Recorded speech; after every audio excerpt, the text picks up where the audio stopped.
मित्रों नमस्कार। Kota online classes में आप सभी का स्वागत है। आज हम लोग स्टार्ट कर रहे हैं यहाँ से सेकंड वीडियो। ये ग्रामर का है। आपने बहुत अच्छा रिस्पांस दिया है और आप इसी तरह से जरूर यार साथियों जरूर शेयर किया करो यार, और लाइक और शेयर जरूर होना चाहिए।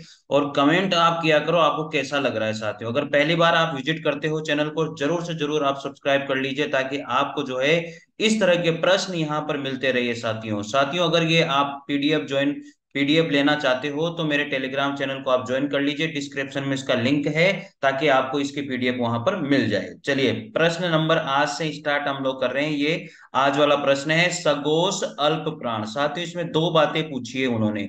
एक तो बात पूछी है सगोश क्या है और एक अल्प प्राण क्या है। देखेगा हम लोग यहाँ पर बात करते हैं सगोश क्या है और अल्प प्राण क्या है। घोष और सगोश दोनों को एक ही बात है, या तो घोष बोले या सगोश बोले। साथियों क्या होता है, स्वर तंत्रियों में होने वाली जो गूंज है, स्वर तंत्रियों में होने वाला जो नाद है, जो कंपन है, उसके आधार पर वर्णों को दो भागों में बांटा गया है। तो स्वर तंत्रियों के आधार पर वर्णों को कितने भागों में बांटा गया है? दो भागों में। एक तो है घोष या सघोष और एक है साथियों अघोष। तो याद रखिए घोष और सघोष किसे कहते हैं? जिन वर्णों का उच्चारण करते समय स्वर तंत्रियों में कंपन पैदा होता है। जिन वर्णों का उच्चारण करते समय स्वर तंत्रियों में अगर कंपन होता है तो उसे साथियों हम क्या कहते हैं? घोष कहते हैं या सघोष कहते हैं। इसमें एक बात याद रखनी है, जो घोष और जो सघोष होता है वो किसी भी वर्ग का तीसरा वर्ण हो, किसी भी वर्ग का चौथा वर्ण हो और किसी भी वर्ग का साथियों पांचवा वर्ण हो। कहने का मतलब हो ये हुआ कि तीसरा चौथा पांचवा, पहले दूसरे को हटा दो, और जो तीसरा चौथा पांचवा, प्रत्येक वर्ग का तीसरा चौथा पांचवा वर्ण हमेशा गोस या सगोस होता है। इसके बाद में और क्या होता है गोस या सगोस? यर लव ह। साथियों यर लव ह अंतस्थ व्यंजन जो होते हैं वो भी गोस और सगोस में ही गिने जाते हैं। फिर तीसरी बात है कि सभी जो स्वर होते हैं वो भी घोष और सघोष में ही गिने जाते हैं। तो मेरे मित्रों यहां पर यही सीखने वाली बात है कि घोष या सघोष वर्ण कौन से होते हैं। पहली बात तो हो गई घोष या सघोष वर्ण उसे कहते हैं जिन वर्णों का उच्चारण करते समय स्वर तंत्रियों में अगर कंपन पैदा हो उसे घोष या सघोष कहा जाता है। घोष मैंने आवाज आती है उसमें, ठीक है। तो प्रत्येक वर्ग का जो तीसरा चौथा और पांचवा वर्ण होता है वो घोष और सघोष कहलाता है। यर लव ह जो अंतस्थ व्यंजन होते हैं वो भी घोष या सघोष कहलाते हैं, और सभी स्वर जो होते हैं वो भी घोष या सघोष कहलाते हैं। तो साथियों घोष या सघोष की जो जो संख्या होती है टोटल वो कितनी होती है मित्रों? 31 होती है। अरे बिहार की जो भी तैयारी कर रहे हैं, बिहार में टीजीटी पीजीटी थर्ड ग्रेड कोई सी भी तैयारी कर रहे हैं या किसी भी एग्जाम की तैयारी कर रहे हैं जहां पर हिंदी ग्रामर आती है, तो मित्रों मैं आपसे गारंटी देता हूं इन प्रश्नों से बाहर अगर आपके एग्जाम में एक भी प्रश्न चला जाए ना, तो मित्रों मेरी गारंटी, आप खुद बताइए मुझे कमेंट करके, क्या इन प्रश्नों से बाहर कोई प्रश्न जा सकता है? क्या इनका जो एक्सप्लेनेशन है इतना तगड़ा नहीं है? साथियों आप एक बार जरूर कमेंट कीजिए, लाइक और शेयर दबा कर कीजिए साथियों, ठीक है। इसके बाद में सेकंड नंबर पर आते हैं हम लोग यहाँ पर अघोष किसे कहते हैं? जिन अब अघोष मतलब जिनमें आवाज नहीं आए, जिनमें घोष ना हो, जिनमें आवाज नहीं आती, स्वर तंत्रियों में कंपनियां गूंज नहीं होती है, उन्हें क्या कहा जाता है? अघोष कहा जाता है।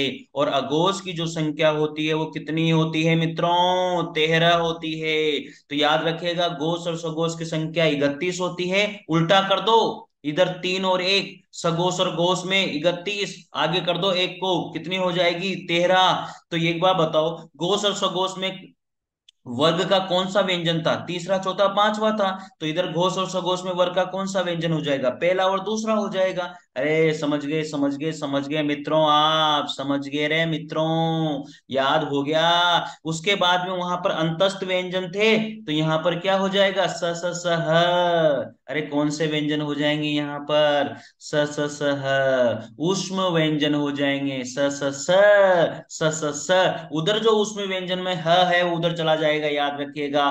श्वास वायु की मात्रा के आधार पर वर्णों को दो भागों में बांटा गया है। अब देखिए स्वर तंत्रों के कंपन के आधार पर वर्णों को दो भागों में, घोष और सघोष और अघोष, ठीक है। इसके बाद में श्वास वायु के आधार पर भी वर्णों को दो भागों में बांटा गया है, अल्प प्राण और एक है महाप्राण, एक है महाप्राण। देखो अल्प प्राण क्या होता है, जिन वर्णों के उच्चारण में श्वास वायु मुख विवर से कम मात्रा में निकलती है। अरे अल्प मात्रा में प्राण का मतलब होता है श्वास वायु, ठीक है। तो अल्प मात्रा में अगर श्वास वायु निकलती है तो वहां पर अल्प प्राण होता है। तो चलिए अब अल्प प्राण कौन कौन से होते हैं। वर्ग का पहला, वर्ग का तीसरा, वर्ग का पांचवा। तो अल्प प्राण में जो वर्ण होते हैं वो होते हैं विषम संख्या वाले। वर्ग यानी कि वर्ग में पांच वर्ण होते हैं, तो उन पांच वर्णों में विषम संख्या किस में आएगी, पहले तीसरे और पांचवें में आएगी। तो सोच लो यहाँ पर वो अल्प प्राण है। इसके बाद में यर लव जो अंतस्थ व्यंजन है वो भी कौन से में होते हैं, अंतस्थ से याद रख लो, अ से अल्प प्राण, अंतस्थ में भी अ आ रहा है, उधर अल्प प्राण में भी अ आ रहा है, तो इस वजह से यहाँ पर याद हो जाएगा, अल्प प्राण हो जाएगा। तो मित्रों पूरा वीडियो देखा करो, कुछ छूट न जाए, जो मैं ट्रिक बताता हूं याद रखने की वो छूट न जाए आपसे। तो महाप्राण जिन ध्वनियों के उच्चारण मुख में से निकलने वाली सांस की वायु महा होती है, यानी कि बहुत ज्यादा निकलती है श्वास वायु, तो उसे महाप्राण कहते हैं। और साथियों जब पहला तीसरा पांचवा वहां पर रहा तो बचा कौन सा, दूसरा और चौथा है। तो बता है। अरे जो सम है, जो सम है भैया, दूसरा और चौथा वो महाप्राण में आ जाएगा, क्योंकि पहले से दूसरा बड़ा होता है, तीसरे से चौथा बड़ा होता है, सम महाप्राण में आता है। और यहाँ पर जो उष्म व्यंजन है, यानी कि जब अल्प प्राण में अंतस्थ व्यंजन आए तो महाप्राण में उष्म व्यंजन आएंगे। अंतस्थ व्यंजन अल्प प्राण, अ से अ का साउंड मिला लो भैया, अंतस्थ में भी अ आ रहा है, पहले अल्प प्राण में भी अ आ रहा है, तो अंतस्थ व्यंजन जो है अल्प प्राण में हो जाएंगे, याद हो जाएगा। पहला तीसरा पांचवा अल्प प्राण में होगा, और महाप्राण में तो जब विषम संख्या नहीं होती, इसमें सम संख्याएं होती है, दूसरा और चौथा, और उष्म व्यंजन होते हैं स ये महाप्राण में होता है। तो मित्रों देखो मैंने एक प्रश्न आप लोगों को बताया था कि सगोष अल्प प्राण कौन सा होगा।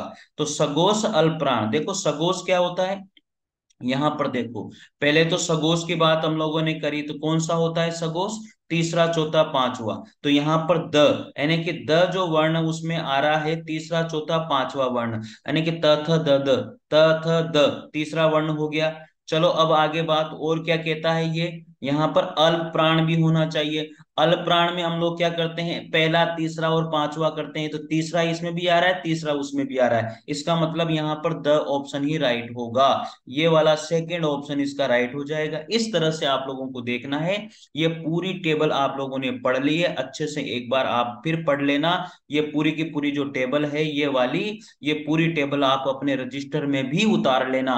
स्वर तंत्रियों में कंपन के आधार पर हिंदी वर्णमाला में व्यंजनों के दो वर्ग बनाए गए हैं। अब बताइए स्वर तंत्रियों के आधार पर बात करेंगे, एक तो अघोष होगा और घोष होगा। अरे भाई क्या होता है, घोष का मतलब होता है कंपन होना, आवाज आना, तो अघोष मतलब उसमें आवाज नहीं है, सघोष मतलब उसमें आवाज है। तो यहाँ पर तीसरा ऑप्शन राइट हो जाएगा मेरे लाला। किस क्रमांक में सघोष व्यंजन नहीं है, अरे किस क्रमांक में सघोष व्यंजन नहीं है, देख लो ऊपर वाली सारणी, सघोष में क्या होता है, यहाँ पर सघोष में क्या होता है, तीसरा चौथा पांचवा होता है, यर लव ह होता है और सारे स्वर होते हैं। तो यहाँ पर देख लो तीसरा चौथा पांचवा कौन सा है, इसमें तीसरा चौथा पांचवा क ख, यहाँ पर पहला दूसरा है, इसका मतलब ये हो जाएगा तीसरा चौथा पांचवा चाहिए था अपन को, तो पहला दूसरा है, इसका मतलब किस में चला जाएगा भैया, ये घोष में चला जाएगा, या फिर अघोष में, अघोष में चला जाएगा। अगला प्रश्न बात करते हैं यहाँ पर महाप्राण वर्ण कौन से हैं। अब महाप्राण वर्ण कौन से हैं, दूसरा और चौथा आना चाहिए महाप्राण वर्ण में, तो ये दूसरा और चौथा, यानी कि पहले ऑप्शन में हमें मिल गया दूसरा और चौथा, ठीक है याद हो जाएगा।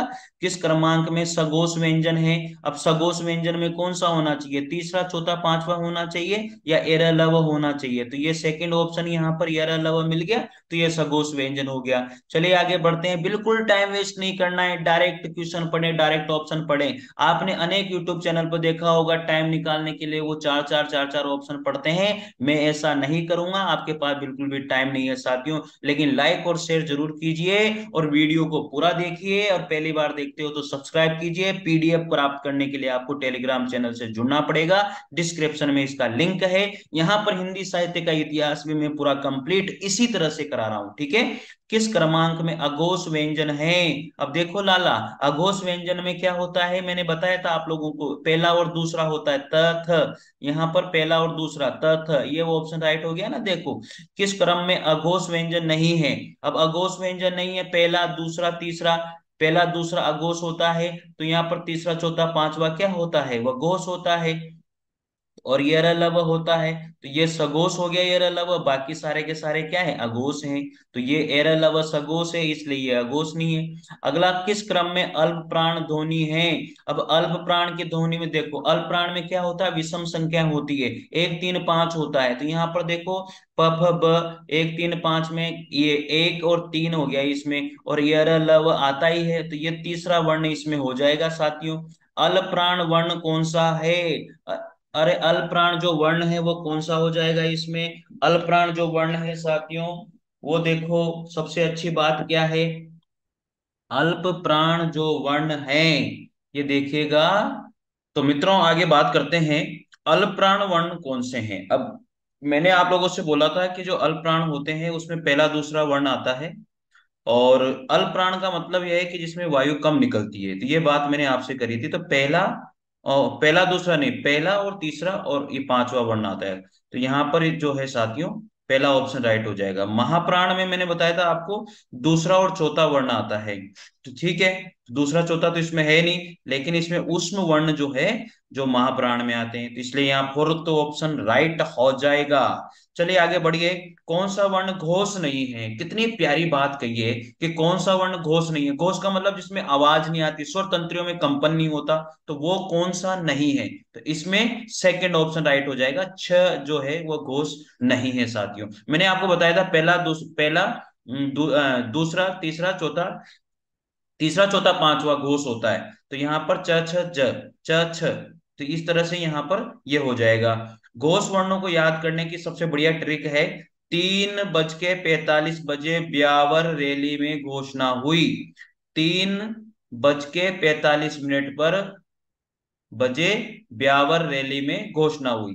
तो 3 का मतलब तीसरा वर्ण, 4 का मतलब चौथा वर्ण, और 5 का मतलब पांचवा वर्ण। ठीक है, तो ये तो सारे हो जाएंगे, याद रख लेना भैया। वर्ग का जो है, वर्ग का तीसरा चौथा पांचवा, तो ये तीसरा चौथा और इसका पांचवा, इसी तरह से इसका भी तीसरा चौथा पांचवा, इसी तरह से इसका भी तीसरा चौथा पांचवा। याद हो जाएगा क्या, इसका तीसरा चौथा पांचवा, ये हो गया ना वर्ग का तीसरा चौथा पांचवा, तीसरा चौथा पांचवा, तीसरा चौथा पांचवा। ब्यावर का मतलब ब्यावर व और र, तो ये और व। ठीक है, रैली मतलब र ल, तो ये र ल व। ठीक है, घोष, घोषणा मतलब घोष, इसको सघोष भी कहते हैं। ह, सभी जो स्वर होते हैं वो सारे के सारे 11 जो स्वर होते हैं वो सारे के सारे घोष होते हैं। याद हो जाएगा। वर्ग का प्रथम और द्वितीय और श श श जो है अघोष या वर्ण होता है। तो इस तरह से साथियों सारे के सारे जो है हम क्वेश्चन याद कर सकते हैं। अगला यहाँ पर ये देखिए, अल्पप्राण और महाप्राण की बात हम लोग करेंगे। तो अल्पप्राण में क्या होता है, अल्पप्राण में क्या होता है, पहला तीसरा और पांचवा होता है, यानी कि विषम संख्या अल्पप्राण में होती है। महाप्राण में क्या होता है, सम संख्याएं होती है, दूसरा और चौथा। याद हो जाएगा। आगे बात करते हैं, स्वर होते हैं, स्वर क्या होते हैं, घोष होते हैं। ये प्रश्न अनेक बार पूछा जाता है, स्वर क्या होते हैं, सारे स्वर घोष होते हैं। निम्न में से घोष वर्ण कौन सा है। तो यहाँ पर जो है ह घोष वर्ण है, बाकी घोष वर्ण नहीं है। क्यों है, क्योंकि स श स ह जो है घोष वर्ण में आता है। यर लव, यर लव ह, ये घोष वर्ण में आते हैं, स स स तो अघोष में आते हैं। ठीक है, तो अघोष व्यंजन इनमें से कौन सा है, क और ख अघोष व्यंजन है साथियों, याद हो जाना चाहिए।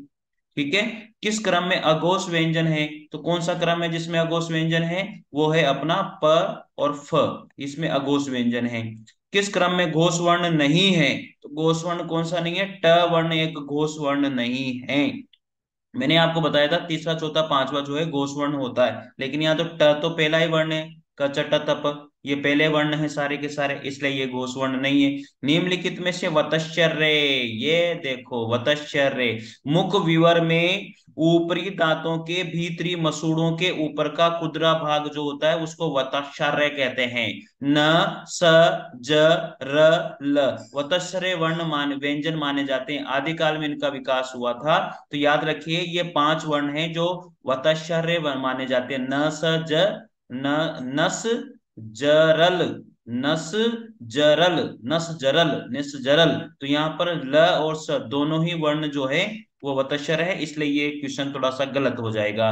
व्यंजन वर्गीकरण की दृष्टि से ल व्यंजन किस वर्ग भेद में रखा जाएगा? तो ल व्यंजन जो है वतस्वर है, अभी अभी मैंने बताया कि न स ज र और ल वतस्वर व्यंजन है, इसलिए ये वतस्वर हो जाएगा।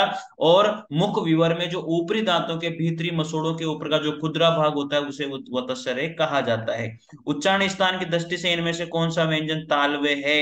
इचु ऐसा नाम तालु। तो यहाँ पर इचु ऐसा नाम तालु, ई और च वर्ग का पूरा ई, पूरा च वर्ग जो है उच्चारण स्थान की दृष्टि से तालव्य वर्ण कहलाएगा, इसलिए यहाँ पर तीसरा ऑप्शन राइट हो जाएगा साथियों। तो साथियों आज थोड़ा सा मेरे पास टाइम का अभाव था, लेकिन मैंने सोचा यार एक वीडियो तो मैं आपको बनाई दूं ताकि आप प्रैक्टिस तो जारी रखें। तो साथियों मिलते हैं अगले वीडियो के साथ, लेकिन जो है पूरी ये जो वर्णमाला का वीडियो है आप लोगों को पूरे शाम तक, इवनिंग तक पूरा मिल जाएगा। ठीक है, मिलते हैं, थैंक यू, धन्यवाद।